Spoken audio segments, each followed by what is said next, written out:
So today, as Rachel said, I was going to talk about the history of British Jews in 10 objects, but I have expanded that to 20. And this is partly because I'm fairly new in the role. And as I've been discovering these collections and artifacts, 10 objects was a little bit challenging. And to do it justice, I felt that 20 would be better. But also, I should say that this PowerPoint is sort of an amalgamation of PowerPoints that previous curators and collections managers is also given. And the 20 objects I'm going to show you, for the most part, are the ones that are the most important in the collection. So if you have been to the museum, some of these may be familiar to you.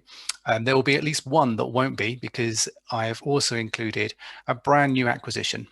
So that'll be coming up at the end. And to get things started, I thought I'd let you or explain a little bit about myself and my background. Just before I joined the museum, and when lockdown originally happened, I was working at the University of London on a project called Layers of London, which is a map-based project taking over 400 different maps and layer them all up so you can explore London's history. And if I click on this, what we can do here, and I always like starting talks with a map, so it's very handy that I worked on this project. And what you can see on the screen here is the area around Cheapside in the city of London, which traditionally was the old Jewish quarter, the old Jewry, and some of that is represented in the names on the streets, Jewry itself. And if hopefully you can see my mouse, but over on this side of just north of Cheapside, north of Poultry, there's evidence of a synagogue. And one of the layers that you can pop up on Layers of London is archaeological investigations. And that, if you do that, all the little triangles come up. And when you click on some of these, up pops some information about what was found. And in this area in particular, because it was the Jewish quarter, there have been several artifacts that have been found on archaeological excavations that tell us a little bit about the history of Jews in Britain, which leads me on to object number one. The oldest and the largest object that we have in the museum is one of the first ones you see when you enter the building. And this dates to the 13th century. And it's a ritual bath. It's called a mikveh. And I'm going to bring it back to me for a second again. Before I worked on Layers of London, I used to manage the archaeological archive for the Museum of London. So I really love this object. It has a strong connection to my previous career in archaeology. And I was very fortunate to manage the archive that came out of this. And I remember when it first went on display in the Jewish Museum, and it was a really wonderful thing to have something that old displayed in the way that it would have been used about 700 years ago. This type of object is really important for Orthodox communities, Orthodox Jewish communities. It's something that is still practiced today, where before any ritual festivals, ceremonies, Jews would go into this bath for ritual purification. It's especially important for females before or after their period. They would go into the bath to purify themselves. And the object in the museum doesn't have water in it, but it does have a mirror on top, which gives this nice effect to it.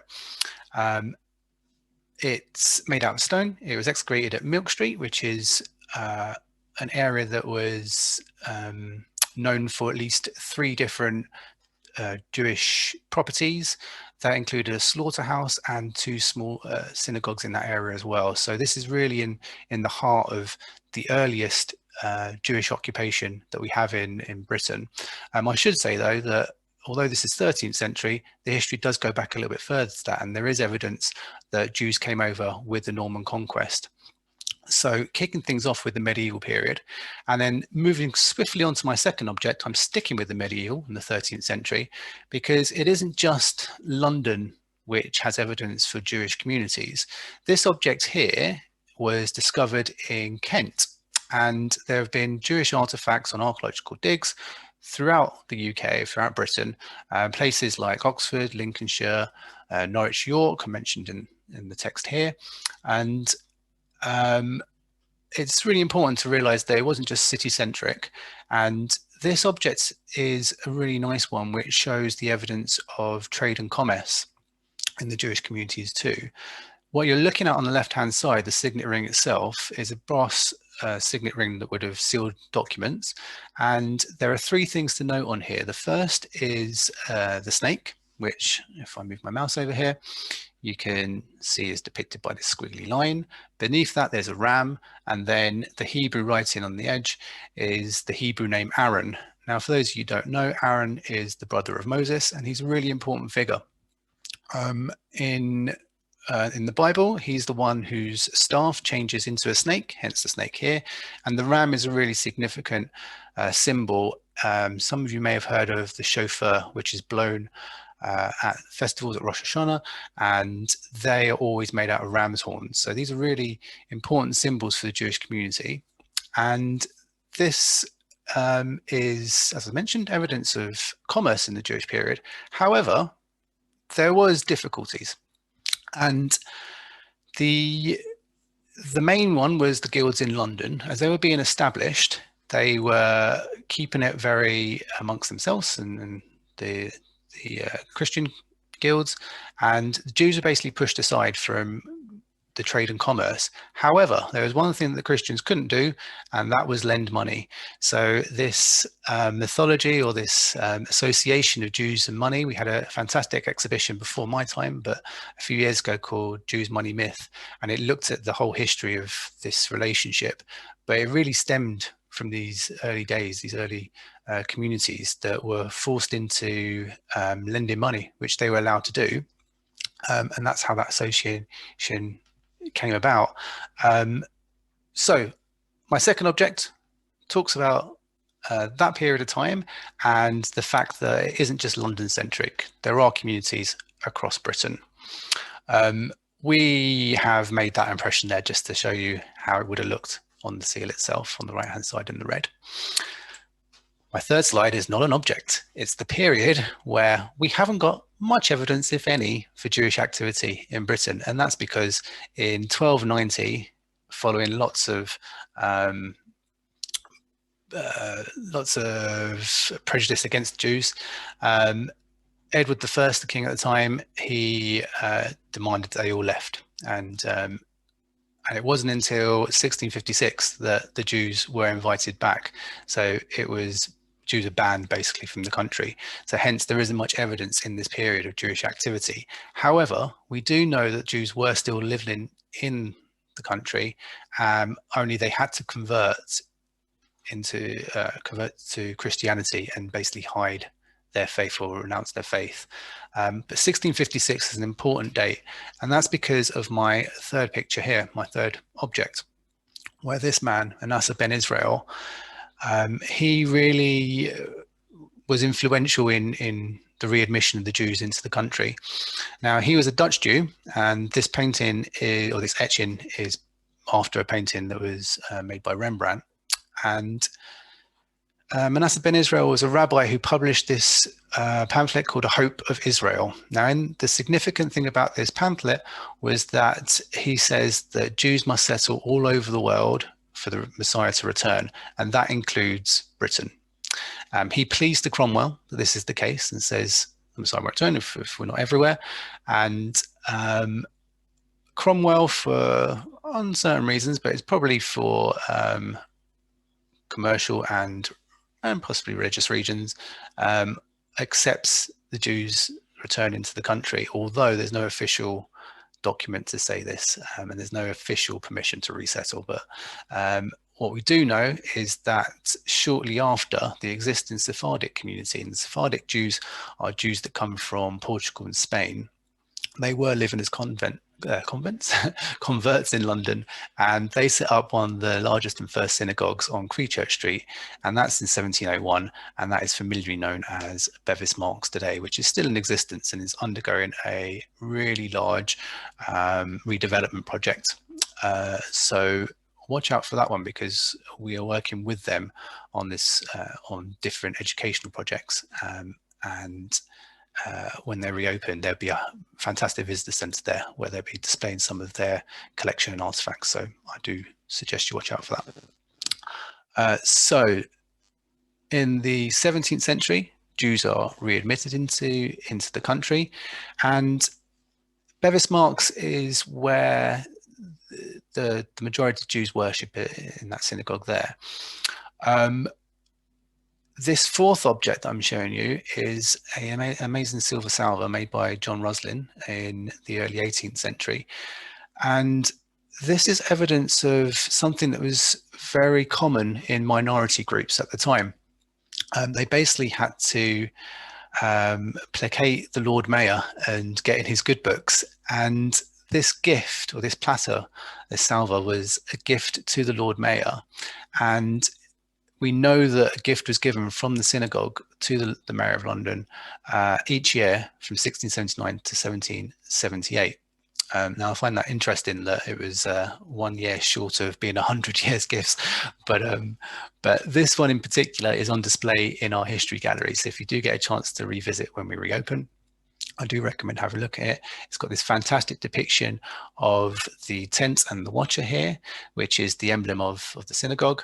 And this would have been filled with sweetmeats and presented to the Lord Mayor. And as I've mentioned in the text here, the French Protestant Church, the Dutch Reform were also known for giving gifts to the Lord Mayor. So if you were Lord Mayor at the time, you would not only be receiving all these things, but if you didn't, you may not favour those groups that didn't. So it was really important to, as a minority, to get in the Lord Mayor's good books.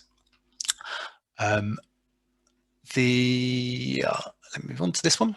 The community itself were still Sephardic at the time, so Portugal, Spain, and in the 18th century, we don't have many, but we have a few objects relating to this community, and this is by far one of the most decorative and one of the most beautiful, in my opinion.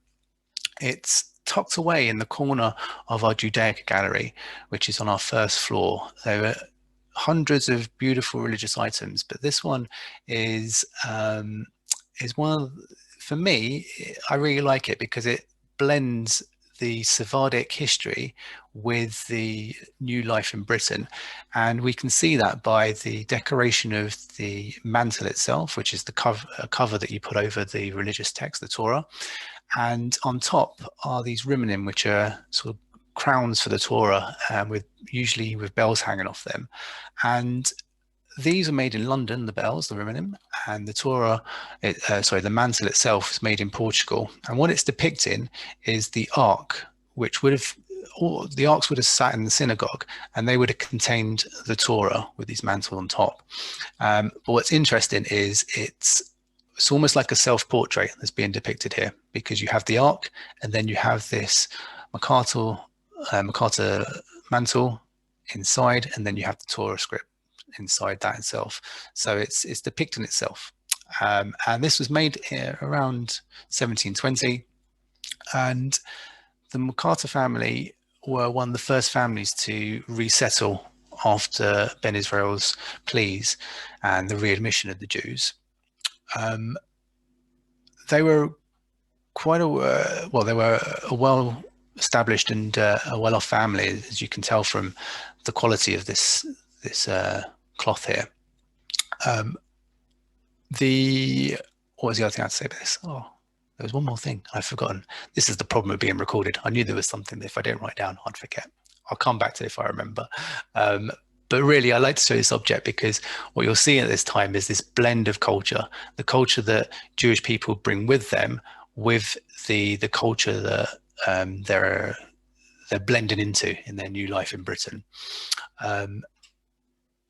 This object too is another beautiful object, although much smaller than the previous one. It's made again in the 18th century, and we refer to it as the Candler Scrolls because it's made by a really important London silversmith who's Carl Rudolph Candler. And he has his mark registered in 1727, but this is one of those objects that you often find in museum collections where at first glance it tells you one thing, but then when you start looking into it, it brings a whole new story. And this particular object was made for Samuel Falk, who was a Kabbalist. And these are for want of a better term, sort of magicians or people that um, they have not ritual, but they have formulae to which if they read the script in a certain way, it acts as protective charms, and even if there's things like parchments, they act as amulets for protection of houses and protection of people. So Rabbi Falk was well known for practicing these rituals and these sort of magical charms in Germany. However, as with all these things, sometimes mistakes happen and things go wrong. And this was one of those incidents happened in the early 1700s, and that caused him to leave Germany and flee to London, where he arrived in 1742. And what's really interesting is that he set up his own private synagogue on London Bridge. And I'm sure many of you have seen those models of London Bridge with all the different buildings on. And I, for one, before I started work here, had no idea that one of those buildings would have been a private synagogue. Interestingly, there was a lot of skepticism with Falk, and it seems like the Jewish community in the 18th century weren't 100% sure of him. However, he helped save the Great Synagogue, and the Great Synagogue almost burnt down, but he fixed the magical Kabbalistic inscription to the doorpost, and the synagogue survived. So I think that process helped establish him as maybe not the fraud that some thought he was, and certainly improved that relationship. These scrolls are very small, they're a miniature one. And the other thing to point out here is this Torah pointer, which is also known as a yad.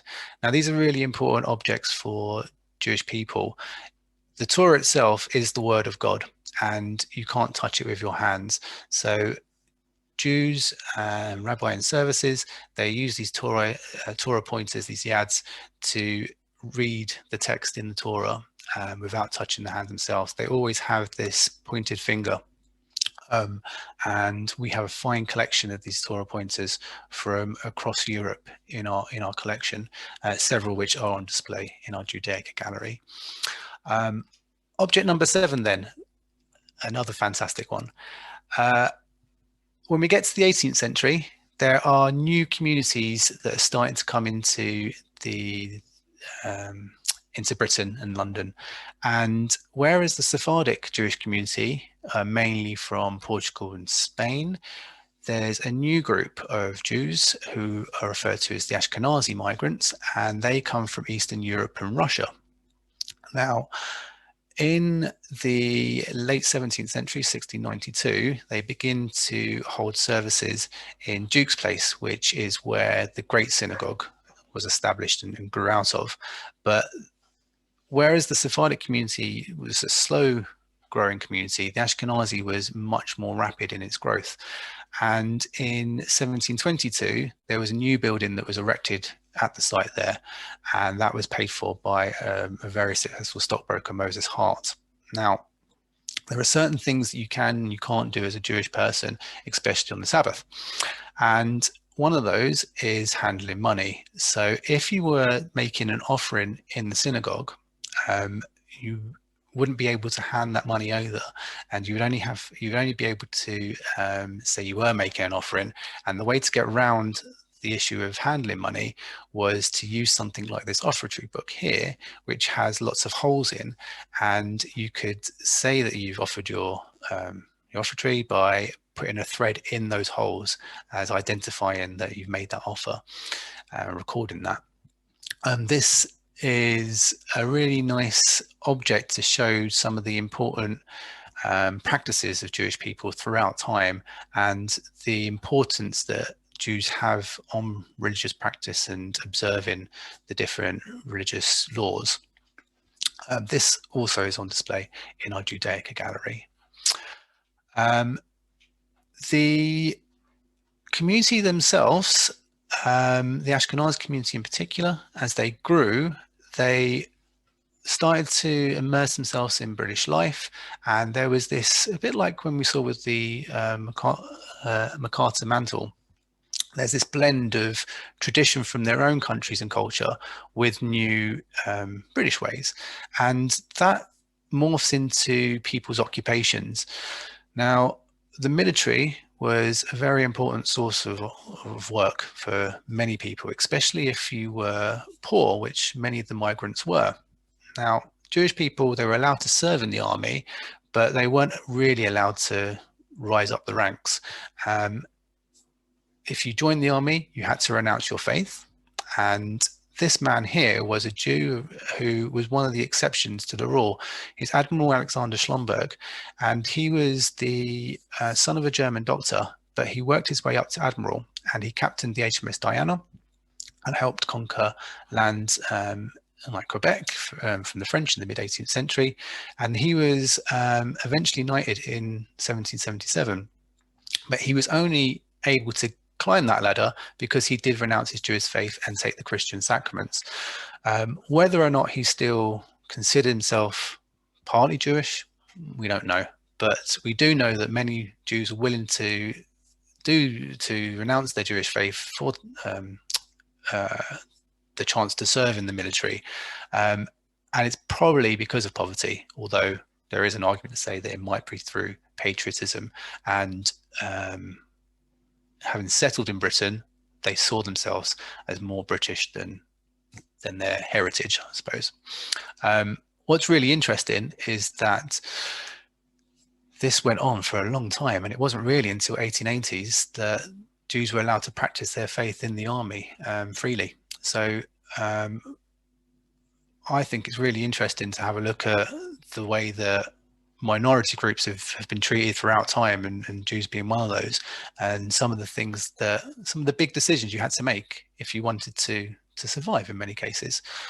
So Schlumberg is an exception to the rule, but is representative of the fact that Jews did go into the military and serve the British country.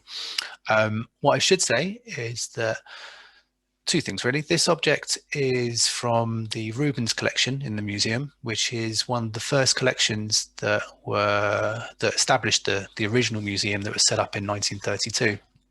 And we have an amazing painting collection from Rubens, which has hundreds of images. And what we're trying to do is display more of these when we reopen. So watch this space on that one. The second thing is that although this isn't part of the Jewish Military Museum's collection, we do have the Jewish Military Museum, which is no longer open, but we have their collection on long-term loan as part of the Jewish Museum's wider collection. And many of the objects that used to be on display in the Hender Museum are on display in our history gallery. So if you have an interest in military history, it's well worth checking out those galleries too. Moving on to my 9th object, just checking the time. The 19th century, with the Ashkenazi Jews that have come over, started to see a diversity in occupations and craftsmanship. And it's known that Jews did include occupation or did have jobs like jewelry, but there were also the street traders, there were the vendors, and then there were a few, for want of a better term, Jewish celebrities, the most famous of which was Daniel Mendoza, who was a boxer.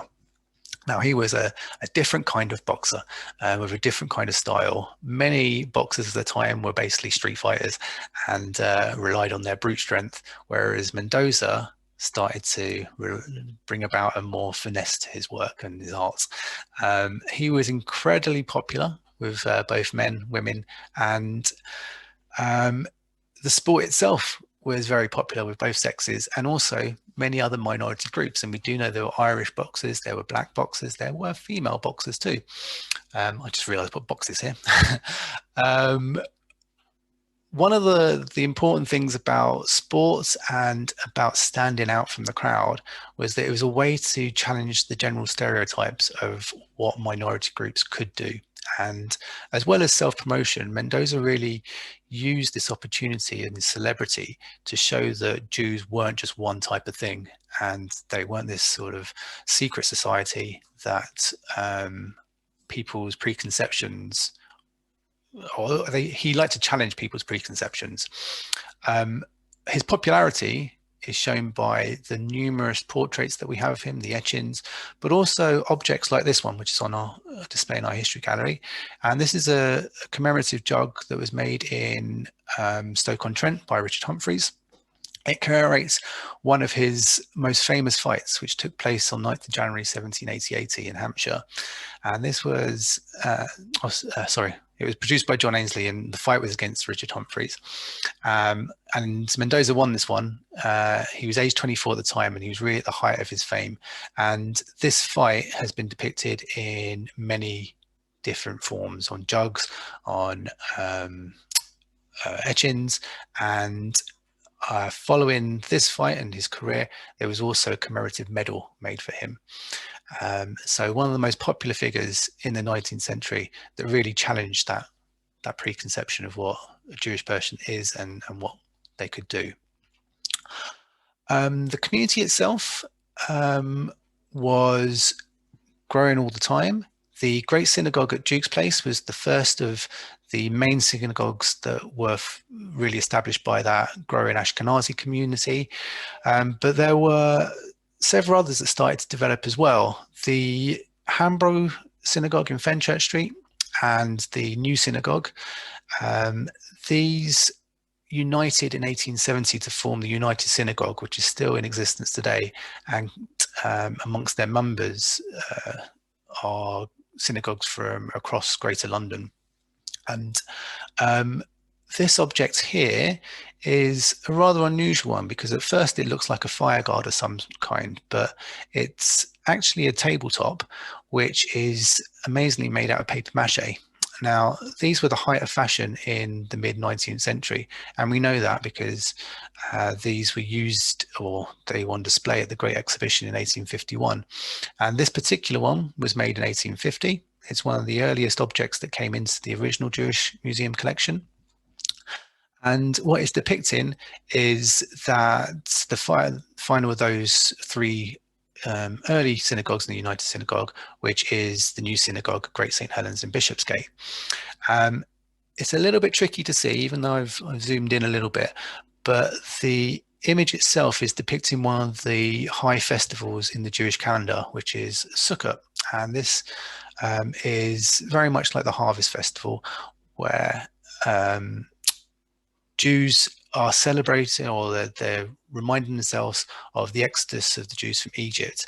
And at that time, the Jews set up temporary huts, and as part of the festival, Jewish people still today, they create a hut where they dwell for the night. And they have, I think on previous occasions in the museum, we've done this practice. And I was privileged that on my very first day in the role, it was around the time of Sukkot, where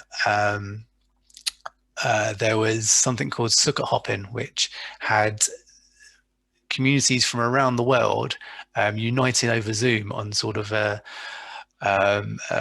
like pass the baton kind of event, which was really fun to see. And there were, I think they went to Mexico, they went to Uganda, there was America. We showed an object from our collection, and it's really nice to see how Jewish communities from around the world can unite for festivals, especially during last year in the pandemic, where Zoom and video conferencing gave a different way to connect different communities. And I'm saying this because it kind of links back to how these three synagogues in the United Synagogue formed in the 19th century, where people came together. Okay, we're halfway there. I'm just checking the time, so I'll just speed up a little bit. But I'll continue in the 19th century, and I'll show you this object here. Now, I'll quickly mention that I have a little daughter, a 4-year-old, and she was looking at some of these pictures when I was prepping for this, and I said, this one looks a little bit boring, but she said, no, it doesn't. It's got a unicorn on, which I really love, and I just wanted to share that with you.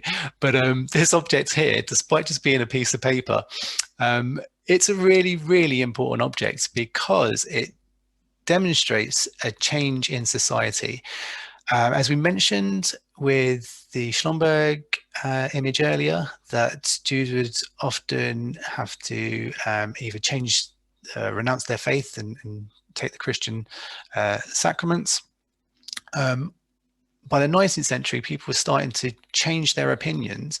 And although Jews could go into most professions, some still had to require that taking the Christian sacraments. And there were many occupations where Jews weren't allowed to take part. So the first Jew to be admitted into municipal office was in 1845. The first Jew to get a degree at Cambridge, you can see here, is 1856, in Oxford 1871. And in terms of MPs and Parliament, you still had to take the oath on the true faith of a Christian.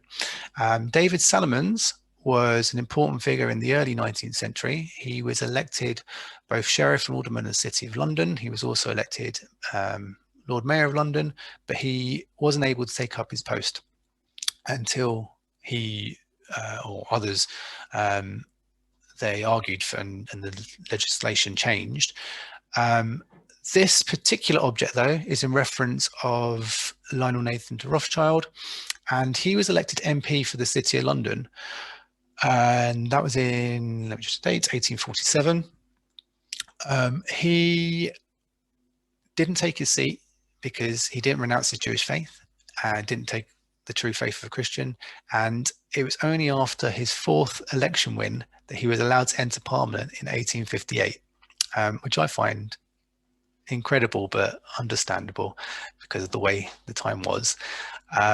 What this item shows is a letter or certificate, illuminated address, congratulating his victory from the London Committee of the Board of Deputies. Now, this is a organisation that is still in existence today, and very influential in the matters of various Jewish communities across the country. The Rothschild and the family are very significant in the history of the Jews in Britain. Lionel de Rothschild, being the first MP, really showed Jews that you could make change and you could make your way up into powerful positions. And since then, there have been numerous Jewish people that have sat on Parliament and changed laws and had those important roles in society. Whereas that depicts sort of the high status of the Jewish communities, it mustn't be forgotten that there is a huge group of people, especially in the East End, that are the other end of the scale, and there were many poor individuals that were part of those Ashkenazi communities living in the East End. Now, the act of tzedakah, which is justice and really charity, is a really important aspect of what it means to be Jewish. This object here is a large one. It's a charity wheel. It dates from 1806, and it was used to allow poor people to obtain or have the money to obtain their needs for the Sabbath. Lottery wheels and that whole idea were very popular in the 19th century, and the Jewish community established many different charities to help out members of their own community. Some of which are listed here. We have the Jews Hospital, which dates from the early 19th century, 1807. The Jews Free School, which is a huge organisation, 1817 was the earliest year there. And then we had the Jewish Board of Guardians. But it wasn't just those sort of charities. It was also organisations to promote the culture and the study of Jewish society. So 1888, we have Edinburgh Jewish Literary Society, 1893, Jewish Historical Society of England. There are many charities that are still in existence today, and each year a book of those charities is published, and we have good links with many of those organisations as well, some of which have now amalgamated some of those early ones that's developed in the 19th century.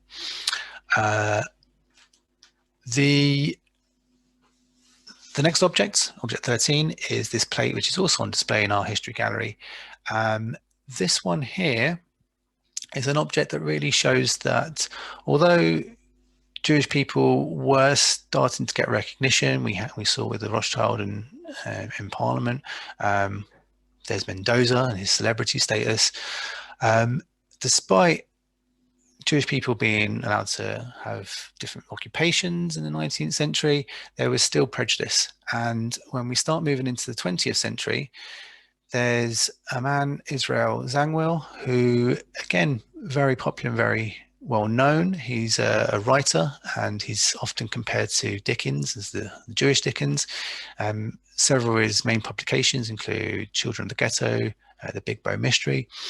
But more importantly, because he was a public figure, he was very outspoken. And he was able to highlight instances of prejudice and anti-Semitism. Now, at one rally, he was also very important in the suffragette movement. And at one public meeting, there was an anti-Semitic heckler and a remark that was made against him. They called him an alien Jew, and his reply, as I'll read out here: "I am a Jew, of course, I am proud of it. The advantage of being Jewish birth brought me into relation with a good deal of suffering all over the world, and I appreciate more than Englishmen possibly may do the great advantage the English enjoy in the possession of liberty in their constitution." So even in the early 20th century, there was this whole privilege that he's bringing up here, and how different people in society have certainly had different privileges over others. This plate here was made by the artist Lazar Burson, and he was the founder of the Ben Uri Art Gallery, or the Art Society. There is an online museum or art gallery now, the Ben Uri Art Gallery, and the plate itself was commissioned by the editor of the Jewish Times as something that really highlighted how Jewish people should fight against anti-Semitism and speak up for themselves. It really evidences that xenophobia and the fact that it's something that many minority groups still face, and that really came out last year with Black Lives Matter as well. Certainly isn't something new, and we can only hope that throughout time things improve. But this object is a fantastic one to view, and if you do get a chance, have a look at it in our history gallery. It's at the very end of our history gallery. Downstairs in our museum, next to the first object I showed you, the mikveh, is this London Jewish Bakers Union banner. This is a really large banner, and it's important in the fact that it's changed the rights of people in the East End, especially. Many joined specialist trades or brought their special trades with them, including tailoring, which was a huge industry, cabinet making, cigar production, but Jewish bakers were another very important occupation. And as you can see from the center of this banner, their aims of this union here were to abolish night work and have 8-hour days. In the center, they have this sticker, or what it's really represented. It's a bit like the fair trade sticker today, which if you bought a loaf of bread that was part of an organization that's part of the Bakers Union, the loaf of bread would have this emblem on it. And that would show that you bought bread from a bakery that did have good working conditions. So very much like the fair trade label today. And it wasn't just Jewish people that were trying to establish good working conditions for all. It was working with non-Jewish workers as well to really develop these unions. This union was the longest operating of all the Jewish ones. And the other important aspect about it is that on the reverse, the text is in Yiddish, which as the Ashkenazi community really grew, they brought their language with them. And although English was important for everyday life, people really use Yiddish in their family context. And more and more we see the use of Yiddish in the East End and society, which leads me on to object number 15. which is moving into the entertainment of the East End. Now, there were many theatres. The first of which was in Spitalfields in 1880s. Early 20th century had the Pavilion Theatre, and we have the establishment of the Whitechapel Boys, avant-garde literary and artistic movements. But it was really the Grand Palais on Commercial Road which became the most popular. And although it started as a cinema and dance hall, it swiftly became a Yiddish theatre in the early or the mid 1920s. The plays that were put on there were by far, or the majority, were in Yiddish, and they were often translations from original German text or English text. And the poster here is depicting an advert for The King of Lampedusa, which was the longest running Yiddish play at the theatre. It had a really strong connection to Jewish history. It tells the story of an RAF flight surgeon, Sidney Cohen, who was a tailor, and he was forced to land on the island of Lampedusa. And as a consequence, he got the name the King of Lampedusa. And this play is one that many of our Jewish visitors, our older Jewish community, remember going to see or being taken to. And we have, I think there's a few oral histories relating to the theatre at this time, and there's a lovely section which includes costumes that were used in the Jewish theatres on display in our history gallery as well. So do come and check that out. Another object that is very popular, especially with our family groups, is this doll's house. This one resonates very much with myself because we have a doll's house for my daughter that I mentioned earlier. But I'm including this in the presentation because by the early 20th century, and especially when you start moving into the mid 20th century, you start to get the next generation of Jewish people who are moving away from their East End origins, and they're setting up new communities in Greater London, Golders Green, Edgware, Ilford being three of the most well known. This particular doll's house was made by the son of cabinet maker Malcolm Libin, and he made it for his daughter for her 5th birthday. And what's interesting is that he models it on a house by the sea, by the well-known architect E. Maxwell Fry. And for us, it symbolizes those social aspirations where, which is often the case in minority groups, where immigrants are established themselves and often join with their families and friends. But then as the next generation grows, they try and climb up that social ladder. And by the mid 20th century, there are certainly more Jewish people classifying themselves as middle class than the sort of working class of the East End, or the poverty that came about in the East End in the late 19th century and early 20th century. So this object for us really represents that sort of change in Jewish attitude and the type of Jews that are around in the 20th century. We can't have a presentation on Jewish history and British Jewish history without mentioning World War II and the Holocaust, certainly the darkest chapter in European history and Jewish history. These two objects I always find these a little bit difficult to talk about, in all honesty, and even when I go into our Holocaust gallery, they're very difficult objects to view, and the gallery itself is very emotional.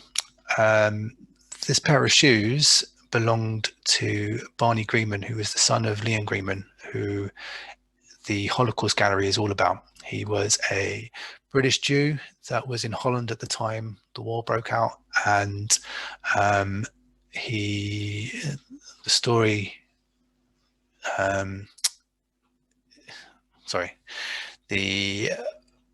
Leon Greenman is that he tried to get evidence that he was a British Jew, but that evidence, he couldn't get it in time, and he ended up going to the concentration camps and being torn away from his wife and his son, who both didn't survive the Holocaust.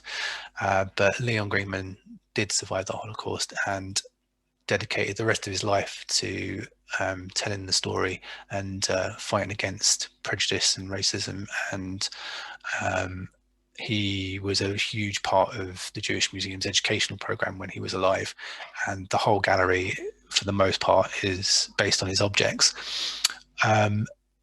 Alongside that, we have the story of the Kindertransport and the numerous children from Germany that came over to Britain. We have oral histories, we have objects, we have photographs, and some of which are quite plain, but really have that emotional attachment to them. This for me is one of those which is just a sandwich box, but is more than just a sandwich box. It belonged to a girl called Eva Simmons, and many children only had a few items with them. And it's interesting to see what survived and what came over. This one isn't on display, it's in our store, but we are establishing a project called a lending library, where people can, hopefully will be able to select objects for various events, be them large organizations or family events or whatever the case may be. And we want to make sure that objects do get out into the community. And this is one of those that will be selected for that project, where it's really important to make sure that we cover all aspects of Jewish history, the darker periods as well as the more lighter ones. If you haven't been to the Jewish Museum, I would recommend going for all of it, but the Holocaust Gallery is one of those that really stops you in your tracks, and it's well worth a visit. Okay, I'll move on to the 18th object, and we're getting close to the end now. The 18th object is this engraved coffee set, and it's again from the 20th century, and it really shows a different type of Jewish population, and that's one that was based in Aden.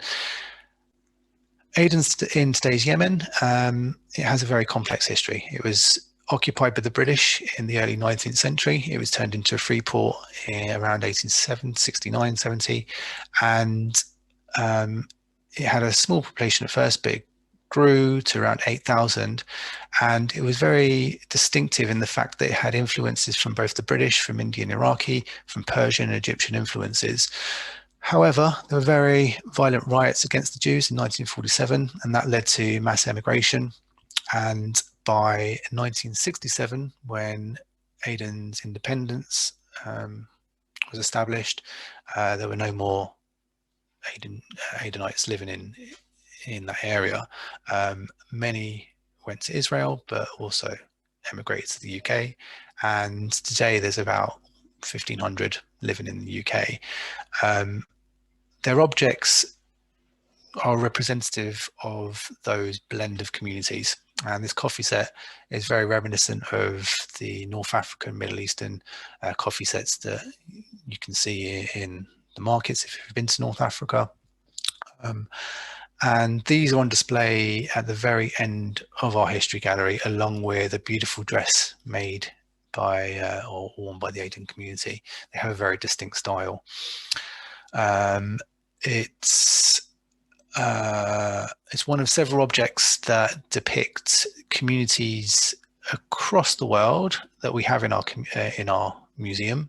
Although we are primarily about British Jews, because of the nature of immigration, and the majority of British Jews have come from elsewhere, especially in their origins, it's really important to tell that wider story and have that inclusivity. And this is one of those objects that does so. Equally, we're not just about London. Although we're based in London, we do try and represent the communities across Britain, across the UK. And this object, I like to think, does that. It's representing the local Leeds community in its origins. Rakison is a company you may be aware of. You probably see their products in your supermarkets. They started off by producing kosher foods, and the founder of the Rakison company was Lloyd Rakison, and he was a watchmaker, but then he starts making matzah, which are these sort of crackers. And They expand to have condiments, pickles, you name it. In fact, it's still very much a family favourite, and in our house, we like these flame baked crackers. They're very good. So if you haven't had some, go out and buy some. Last but not least, I'm aware of the time, I'm going to show you one of the newest acquisitions that we've brought into the museum. This is a photograph of a Jewish British person at the Kotel, the Western Wall, and she is part of the LGBT community. And what you can see on her head is a kippah, which is what Jewish people, usually Jewish men, wear on their heads when praying in synagogue and for festivals. Although with liberal Judaism, both sexes can wear them, and this one represents the LGBT community because it's a rainbow depiction here. At the museum, mentioned it already, but we do aim to be as inclusive as possible and represent all different groups on the Jewish cultural spectrum. And it's really nice to have this image, which is a really important moment for many Jewish people. And now this object has come into our photographic collection. And just to end is a quick photograph of what we're intending to do in terms of representing those communities in our welcome gallery.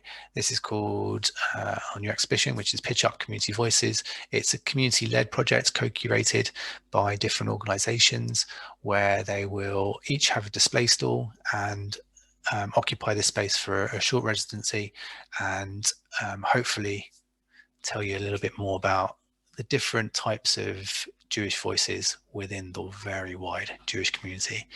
Okay, there were my 20 objects. Maybe I should have stuck to 10 because I realize I've gone right up to 2 o'clock, but I shall end there and stop sharing the screen. Thank you so much, Adam. That was brilliant. And you did it. You did the whole of British Jewish history from medieval times to now in 20 objects, which is quite a feat, particularly with the extra pressure of being recorded.